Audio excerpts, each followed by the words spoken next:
Hello, hello. It's Justin Colletti of SonicScoop. Thanks for joining me for this week's episode of the SonicScoop podcast. If you're here for the live premiere, let me know if you can see me and hear me in the comments and in the chat box. They're great to have you. And today we're going to be talking all about soundproofing.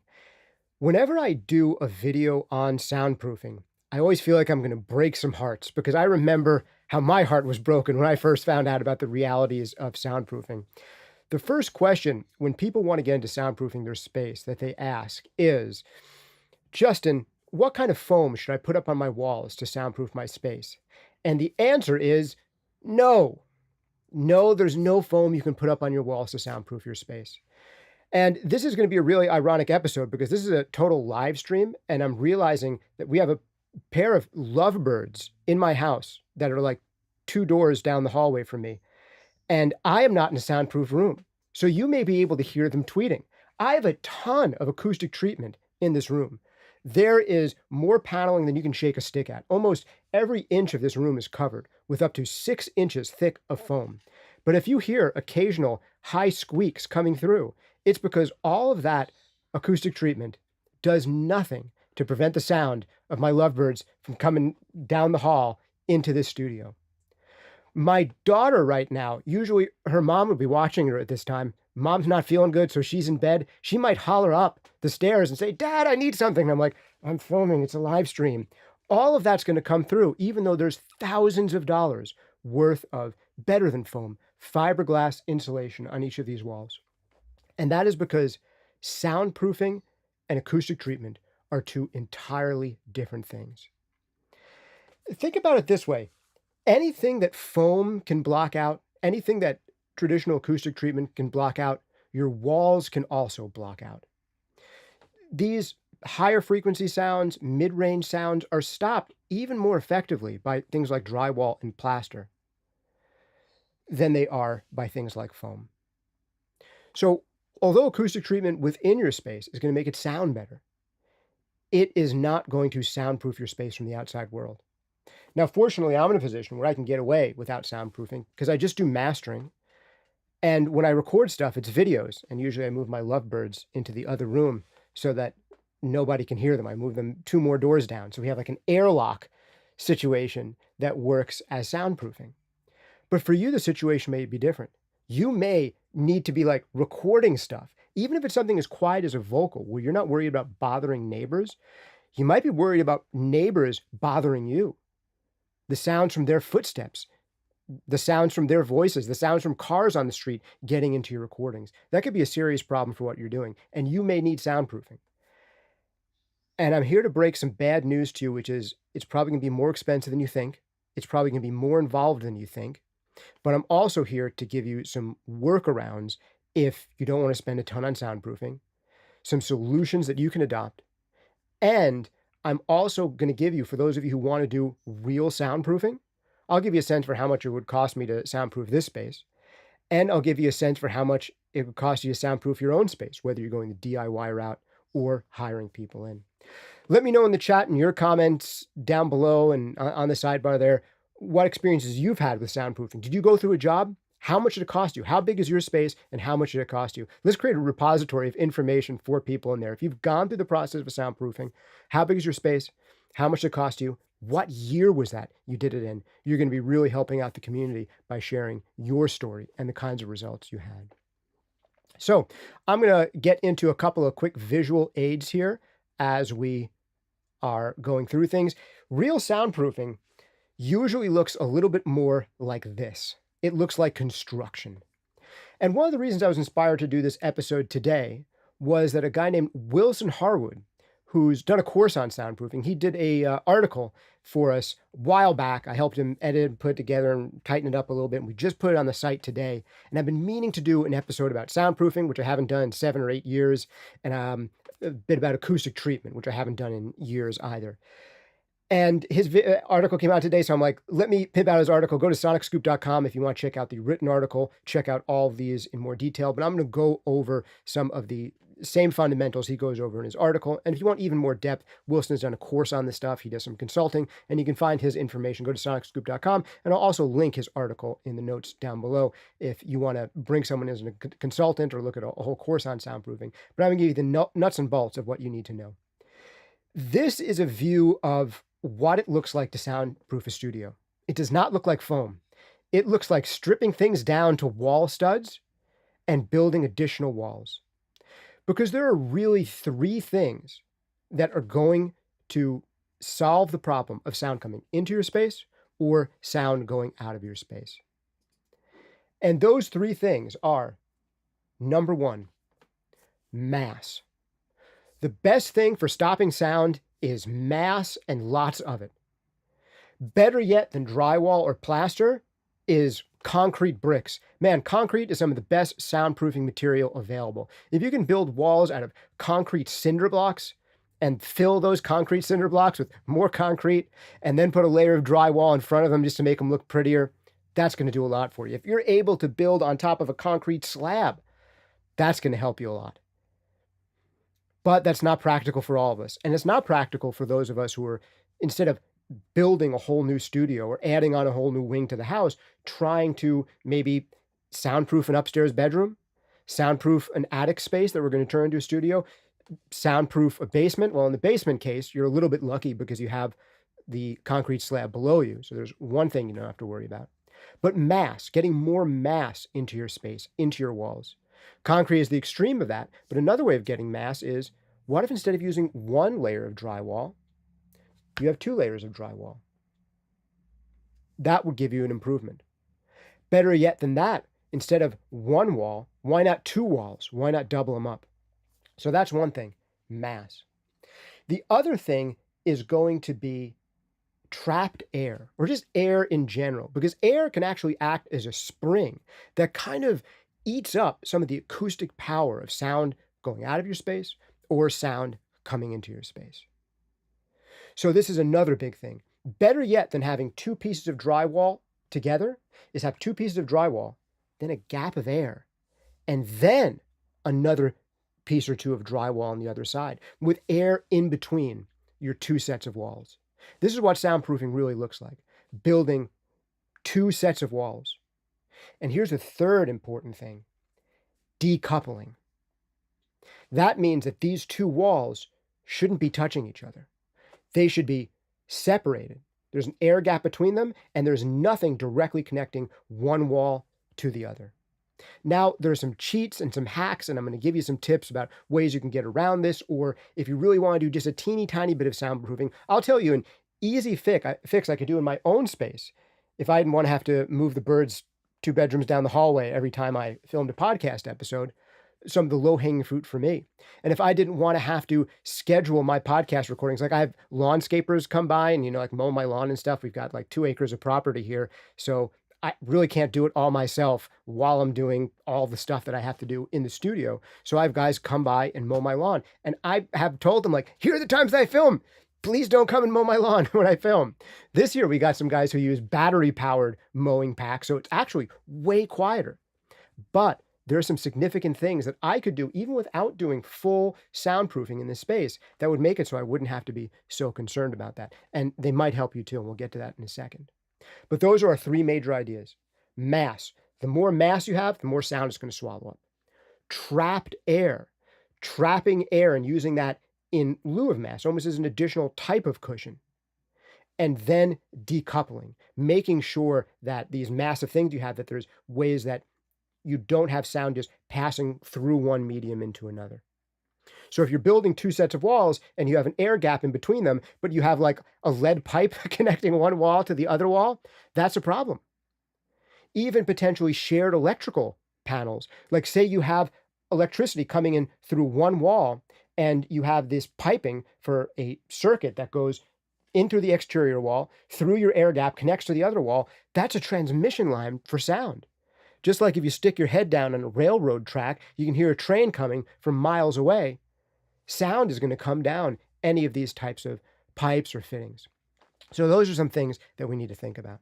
We'll get into how much that costs and how all this stuff works, but first, the basic concept. Before I get into the rest of these basic concepts and show you some more pictures, if this has been useful for you so far, just giving you this primer, you can tune out right now if this seems like too big of an undertaking. And for those nerds who want to know more about soundproofing, how it's really done, what studios really have to go through, how much it really costs, I'll give you all that and all the nerdy details. But if this primer was enough for you, you can stop here. The only thing I ask for is to sponsor this podcast by giving a like, consider hitting the subscribe button, leave a comment down below. All that stuff totally helps with the algorithm, so it's a big favor to me. And if you're listening to this podcast on any of the audio-only versions, check out the idea of giving us a review. Give us a review, please. 5-star rating and review on places like Apple Podcasts, Spotify really does help spread the word and gets this in front of more people. You are the marketing department of the SonicScoop podcast, so all that stuff's appreciated. The biggest way you can sponsor this podcast, though, is by sponsoring yourself. Check out one of our great full-length courses like Mixing Breakthroughs, Mastering Demystified, Compression Breakthroughs, guaranteed to change the way that you work forever, for the better, or your money back. 30-day money-back guarantee on them. We've had thousands of students take this course, and the feedback I get to hear and the before and afters I get to hear are overwhelmingly awesome. Some of the most useful stuff I've ever done in my life. Check those out: Mixing Breakthroughs, Mastering Demystified, and Compression Breakthroughs. And we've got a new one coming soon. Also, I want to hook you up with something totally for free. Right now, Sound Toys, we got 3 chances to win the whole complete Sound Toys 5 bundle. Get it over at SonicScoop.com/contest. That's SonicScoop.com/contest. I'll put a link for that down below. SonicScoop.com/contest, where you have 3 chances to win their whole bundle valued at over $500. So check that out. And also, big shout out and thanks to Lewitt. I'm speaking into a lovely PureTube microphone they hooked me up with. Gorgeous sounding mic. It is super affordable, but performs on the level of microphones that cost $3,000 and $4,000. It's one of the lowest noise tube microphones out there. Beautifully tailored for voice. So definitely check it out. All right, let's get into this next phase where we're going to go into even more gory details on the stuff that we've been looking at. So let me bring back up some of our visual aids here. So I showed you what, this is actually Wilson's studio here, the guy who has the article out on SonicScoop.com right now about his journey in building this stuff and the basics of building. This is a picture of his space, and this is what it looks like with insulation in the walls here and what are called hat channels installed. So hat channels are something that looks like this, and this is something that decouples. So you basically have 2 ways of going when you're looking to build soundproof walls. One is to have 2 sets of walls. One set of walls with 1 set of studs. The studs are the things that are vertical that the wall is attached to. And then another set of walls with another set of studs. And the 2 are completely decoupled. The pros to this is it's better. It works better. There's more sonic isolation. There's a bigger air gap. It's just a better way to go if you can. The cons to this method is it costs more and it eats up more space. If you're in a room that's 20 feet by 20 feet, you're going to be reducing the ceiling height, potentially the floors below you are going to come up. So you're going to lose headroom, and you're also going to lose size on the sides. And if you build 2 totally separated walls, it's not only going to cost more, but you're going to lose a little bit more space on the sides. And if you're in a compact environment, that can be a problem. What these do, hat channels, you can see them on the ceiling here for what's called a dropped ceiling. This allows us to use 1 set of studs, or in the case of a ceiling, I think instead of calling them studs, what do they call them? Beams? Let me know. I'm not actually a construction guy, so I'm probably using the wrong word. Is it beams? Anyway, joists. Is it joists? Tell me if I got it right. Do you people actually know construction there?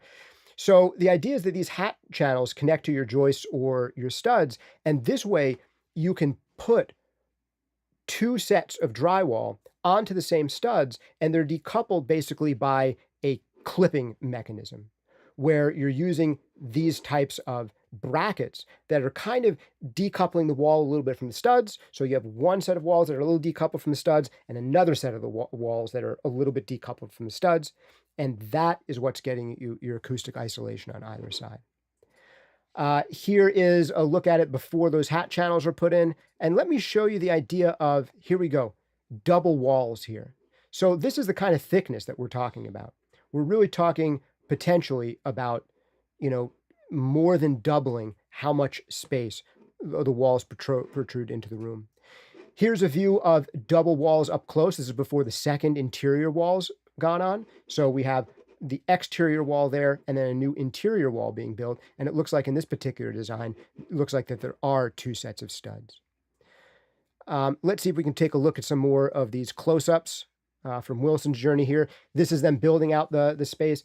Now, for Wilson, he actually went all the way into taking it from the beginning of pouring a concrete slab to build his actual studio on, and then started framing off of that concrete slab.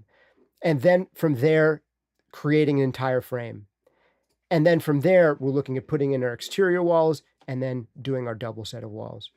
But this kind of approach isn't only for building it yourself from scratch. This general kind of approach can work in rooms like the one I'm in right now, and rooms like you're probably in right now, where you basically either leave the drywall that's there as one option, and then you're building yet another wall in front of it, or tearing down your existing drywall, stuffing isolation in it, and then building out new walls. The other thing that you'd be doing in these situations is usually dropping a ceiling and floating a floor. So dropping a ceiling is really similar to this idea that we've been talking about so far, which is basically a wall in front of a wall. You have a ceiling hanging down from another ceiling. And one simple way to do this is with hat channels on joists. You can also literally hang it off of like wire is possible. There's different ways of going about doing it. And then for floating a floor, if you're not on a concrete slab, and particularly if you have people below you who might be making noise, you're going to be looking at basically creating a second floor on top of your main floor, and ideally floating that. There's kinds of products that you can use, things like neoprene, and there's other building materials that are kind of like rubbery building materials that are supposed to essentially decouple your second floor from the first floor below it. So how much does this all cost, Justin? And do I have to do it this way? Please tell me that there's a cheaper, easier way to get around this soundproofing problem. I have a wife who basically hates what I'm doing at the hours that I'm doing it, or I have neighbors, or I have parents, or I have an HOA board, or I have roommates, or whatever, and they want me dead. So I need your help, and please don't tell me it's going to cost me tens of thousands of dollars. The short answer is, if you're not handy, to do this yourself, even in a pretty small room, will probably cost you in the tens of thousands of dollars range. If you're not going to do this stuff by yourself, if you're not already someone who has construction skills, or hopefully like you're in a band or something, so it's not just you and you have like multiple people, and at least one of them has construction skills, and you can be, their hired labor, you can be, their day laborer, then you can possibly get it happening under the $10,000 mark US, and also potentially where you are in the country or in other parts of the world. Some of the labor costs might be less expensive. Some of the material costs may be more prohibitive, though, in local currency if you're in a less affluent part of the world. But here in the United States, especially where I am in the Northeast, or if you're looking at the far west in California, labor costs are relatively high.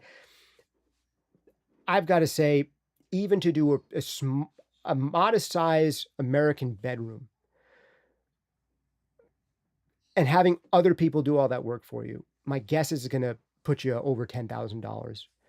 I had quotes when I was looking to build out a space either in my attic or my basement that would be fully soundproof, fully isolated from the rest of the house, and working from totally raw spaces. Even to create a relatively small space in there, quotes anywhere from $20,000 to $40,000 were common. People who really wanted to jazz it up, it could be $70,000. Building an extension, maybe we're in the ballpark of $100,000 to $150,000 if we're just creating a totally new section of the house, or a freestanding area that then most locales will tack property taxes on top of. But with that said, if you are pretty handy and you are into doing drywall, and you have like friends who will do drywall with you and labor with you, you could do this stuff relatively cheaply in the range of a few $1,000s-ish. That's entirely possible. And as a matter of fact, a good friend of mine and a writer for a website, Blake Madden, he did some soundproofing based on an article I did about soundproofing way back in 2011. And he had this article. Let's see, I think I republished it. He wrote this in 2014. Let me see if I can share my screen on this one. I'll show you this article and the soundproofing they did. They did it on the cheap. And let me get my web share going. Here we go. This article he originally wrote it for my other blog, Trust Me, I'm a Scientist, back in 2014. And I republished it on SonicScoop in 2016. And they created this small soundproof room. And they did it basically just by reading an article that I wrote, which is super awesome. They shared some pictures here. Again, same kind of stuff. Look at how small the room is to begin with and how small the room ends up, just to do a rehearsal room. How much did it cost to do? Man, I'd have to revisit this article. This was written a while back. The rehearsal space that they built together took them about 6 months, but only cost them about $1,000 to $1,200 to complete. So this is in a time when prices were a little lower. We're in an age of inflation now, right? The highest inflation since the 1970s. So maybe today, to do a really modest room like this with sweat equity, material costs mostly, this room might be $2,000, $3,000 to effectively soundproof a small room like this. Now, one of the things I didn't stress enough in my article was how much you also have to think about not just the acoustic isolation, but how much air isolation is involved in properly soundproofing a room.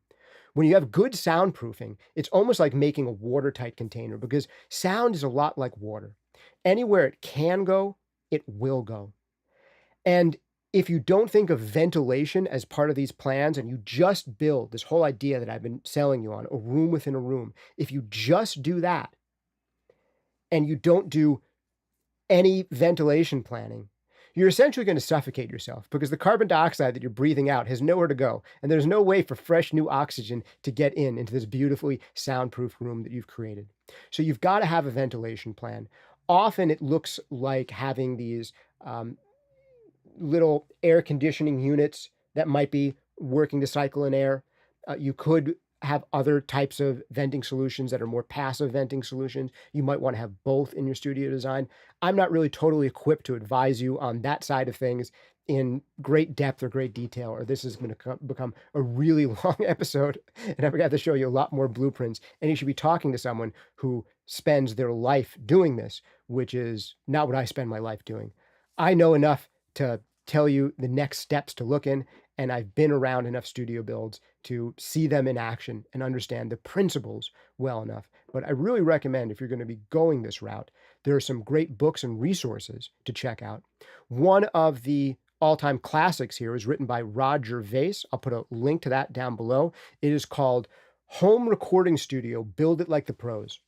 That has to be one of the cheesiest titles I've ever seen for a book, but it is a very good selling book, and for good reason. And it really is, the advice in there could be applied to not just a home recording studio, but you could practically build a commercial facility based on some of the ideas in that book. Another one is, I think it's called Building a Recording Studio by Jeff Cooper. That one's out of print, but you can still find copies of it. It gives classic types of plans to the kinds of big studios that were super popular in the 1970s and the 1960s, and even before then, and 1980s, 1990s. When we talk about flagship type of recording studios, those are the types of studios pictured in that book with really detailed plans. So definitely check out those two books as additional resources.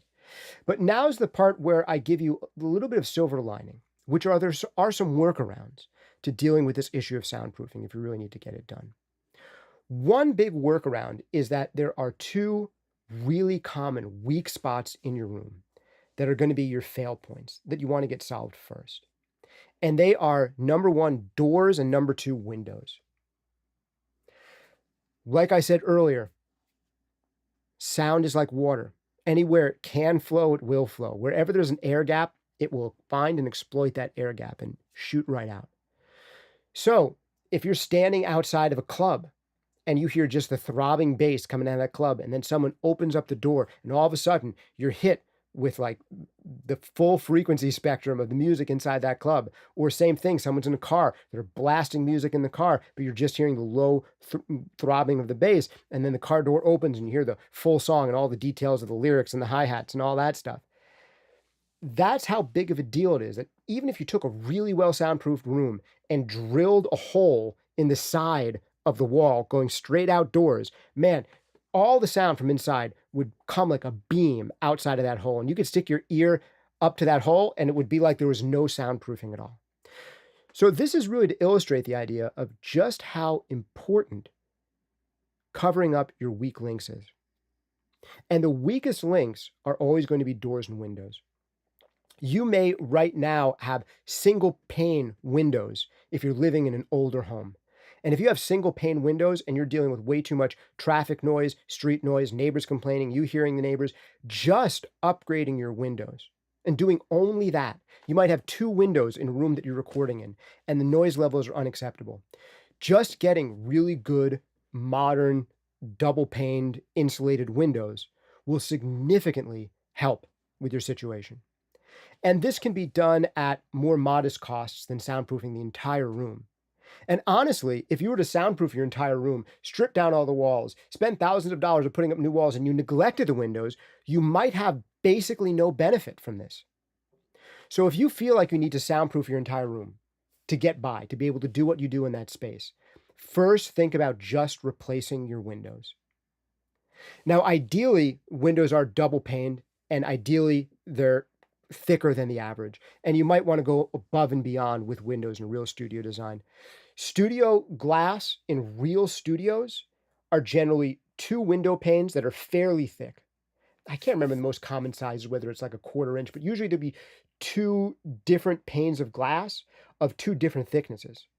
And this is something I should have talked about a little bit when we talked about walls. The idea that having 2 separate thicknesses for windows makes them less acoustically transparent. We often think about transparent as being good, but it's not when it comes to acoustic transparency. That means like if you have 2 windows that are exactly the same thickness, sound can actually pass through them relatively well at specific frequencies. The resonant frequency of that thickness of glass and the harmonic resonances of that thickness of glass.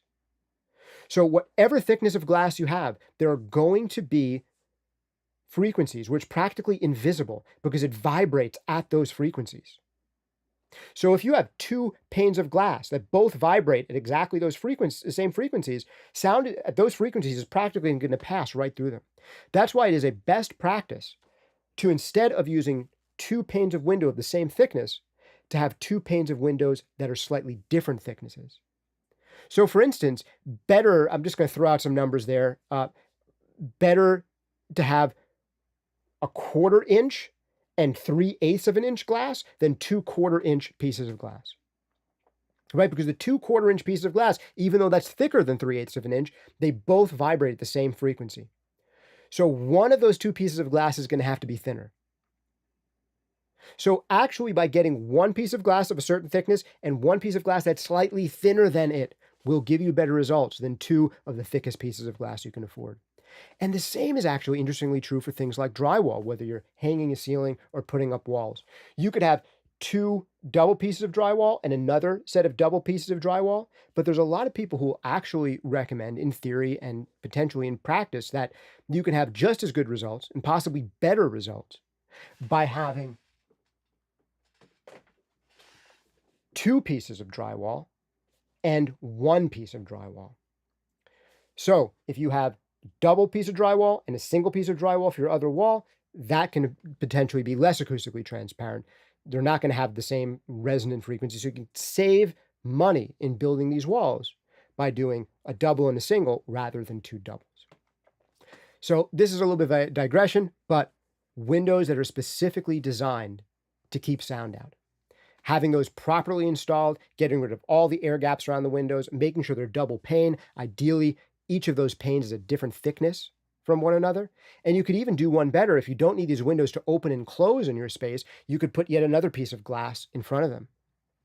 Another possible thing you can do is blot out your windows entirely. And you'll actually see that in Wilson's design, since he was really interested in having his studio be soundproof, and he like really went down the soundproofing road, you can see his windows are really tiny up here. These are some really small windows, and they're there basically aesthetically just to let some natural light in.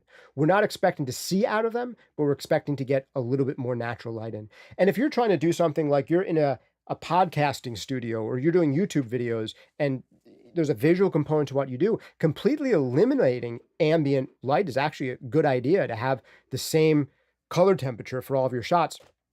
I have like the worst shot on YouTube in our space because I'm not interested in impressing you with like a fancy, sexy shot with like a whole bunch of gear behind me and like I have everything lit perfectly. Like, nah, I just don't do that because I can't be bothered to put like 40 hours into every YouTube video I make so I get 10 times as many views. No, I'm just going to sit down here. We're going to talk for half an hour to an hour. We're going to get like the whole topic covered and done. And then I can go back to mastering records, which is what I'm supposed to be doing. So I digress again. This is what you get when you do have good YouTubers. They don't digress like this. And they also don't have to turn on their air conditioner halfway through to stop sweating like a pig. But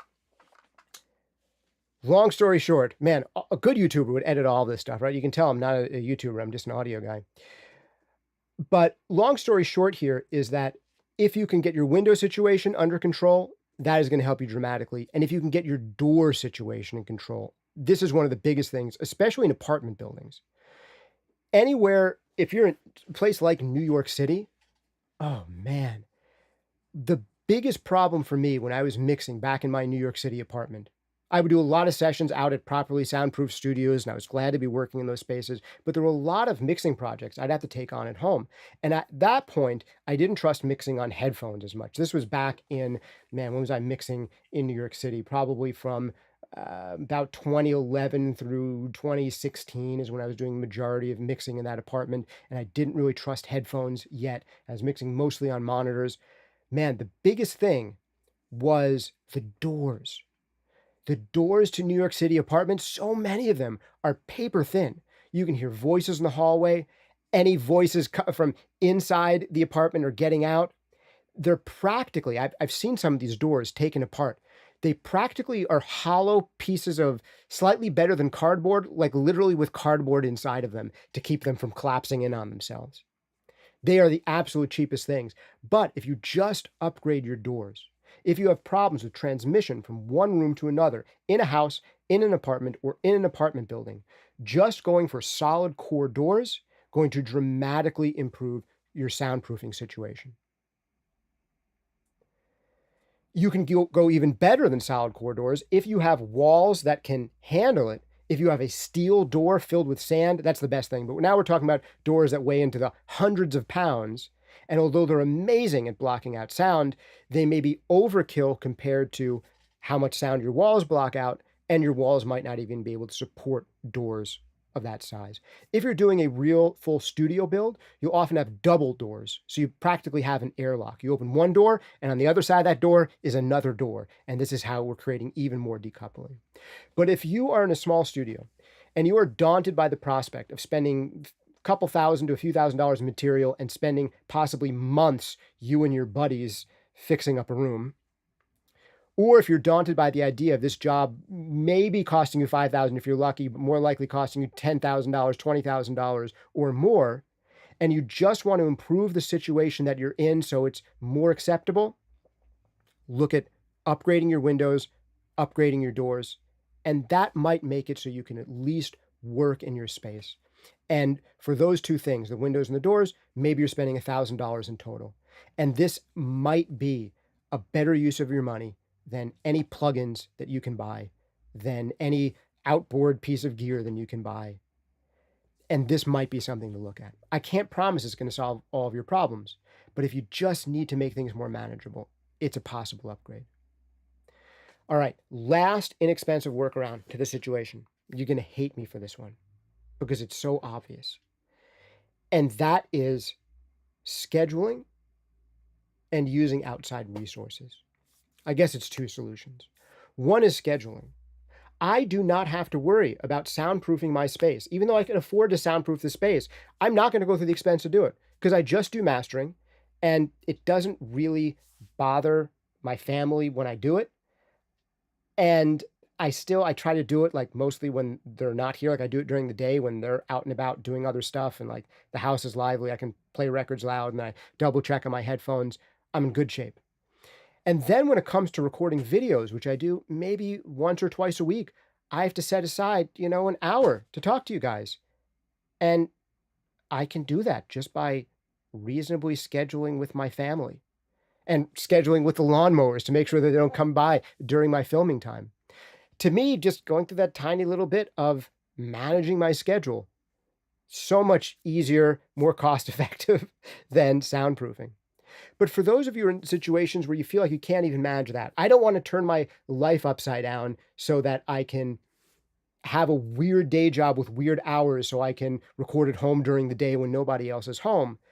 If that's not a position that you're in, you can look at things like shared rehearsal spaces, man. There is a whole industry out there, if you're in any major city or even a minor city, of rehearsal spaces where you can make a bunch of noise, and outside studios where when you need to seriously record something and it needs to be quiet, you can do that in an outside studio space. And I think too many of us in this world in recent years have gotten too obsessed with the idea of DIY. That we have to have our own space, that we have to do everything by ourselves, that we have to go it alone, that we can't share resources with others. So we're each atomized into our own little individual cubbies in this world, never connecting with others, never bothering to get out of the house.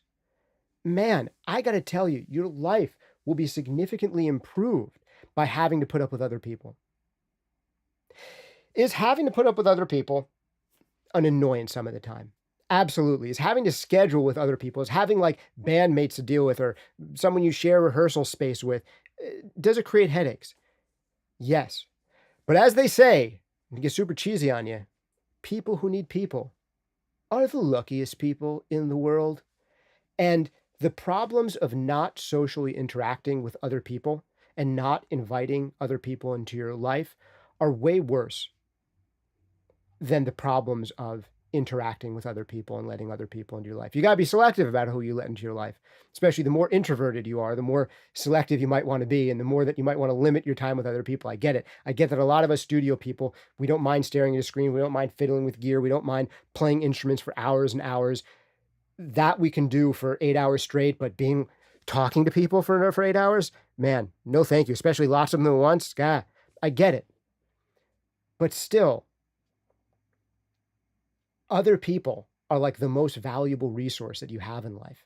Collaborate with them. Go out there, book a rehearsal space, book a studio. It is going to possibly be so much more cost effective. Just think about this for a second. Think about what you could do with $5,000 or $10,000 or $20,000 you would throw in to soundproofing a space before you do it. And just think of how much studio time that could buy you.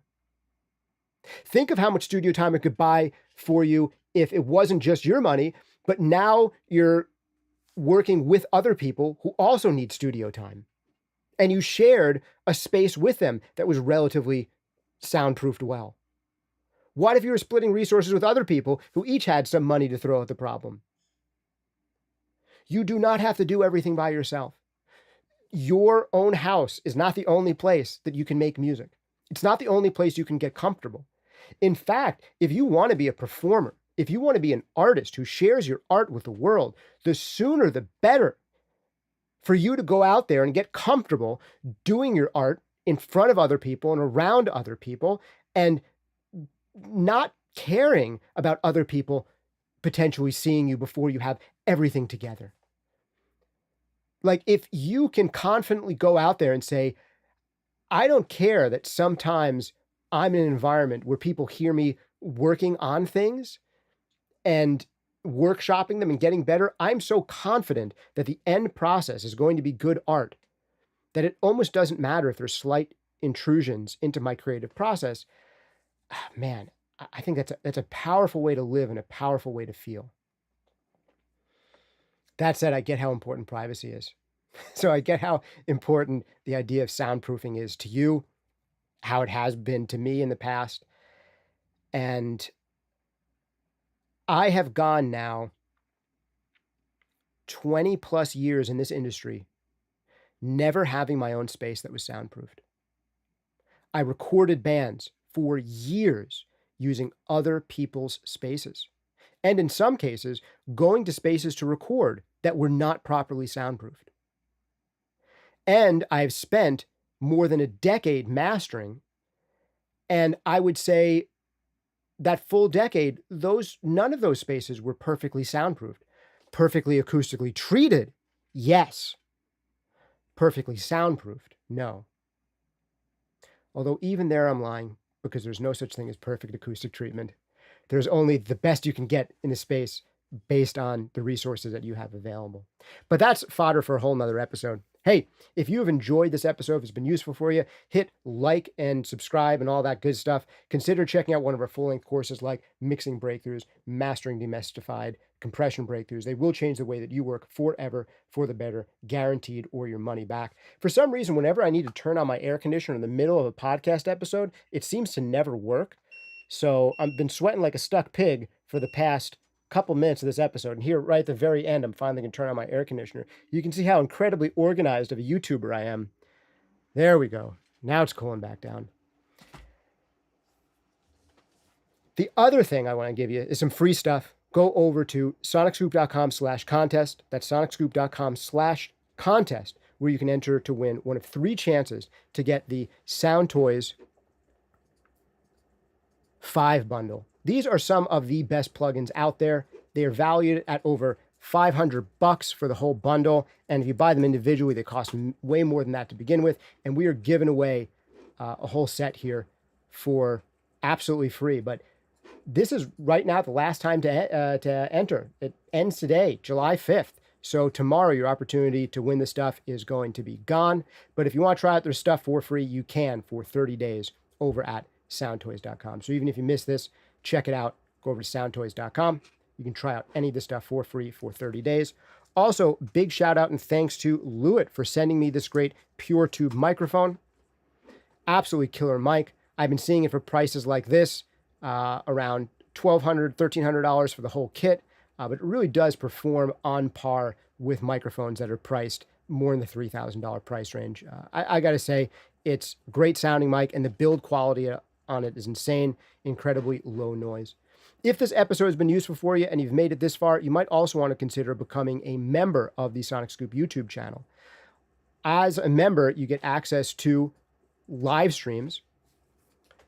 And the live streams, you'll get your questions answered in real time by me, or you can submit them in advance. I'll give you guaranteed answers to your questions in video form. Just click the join button down below. Or if you've really enjoyed this episode, consider hitting the super thanks button and giving me a tip in proportion to what you think the value of this episode was. Again, that helps me keep making these. And instead of just turning off the camera and just mastering records, it keeps me going. So you can hit the super thanks button. You can check out one of our great courses. You can become a member. And also on membership, man, we just did a members only mixed feedback session last week. We do those with some regularity. I've been doing them every couple of months. And man, we'll spend 2-3 hours going through a ton of songs. You can skip right to the spot where your song is. I try to timestamp them afterwards, so you can skip to just hear your song or learn from all the songs that get submitted. And I give you real-time feedback and even show you the kinds of changes I would make in mastering to these tracks, and hearing those befores and afters, and comparing these records against some of our favorite sounding commercially released records, and just hearing where the gaps are and what we have to do to get from where we are now to where we want to be. Oh man, this is probably one of the most useful things I do for people. I do it so stupid cheap. It's $5 a month for membership. I don't know how long I'd keep it at that price. Usually when I do one-on-one coaching calls, right now I'm doing them for $175. If you want to do a one-on-one coaching call with me, I do those for an hour. But the membership is a total steal for $5 a month. So consider checking that out. All right, thanks again for checking this episode on soundproofing. If you want to share your story, love to hear it. Put in the comments, put in the chat box. Let us know how you soundproofed your space, how much it cost, what the process was like, what your results were like, when you did it, and we'd absolutely love to hear your story. Thanks again. This has been Justin Colletti of SonicScoop. See you next time.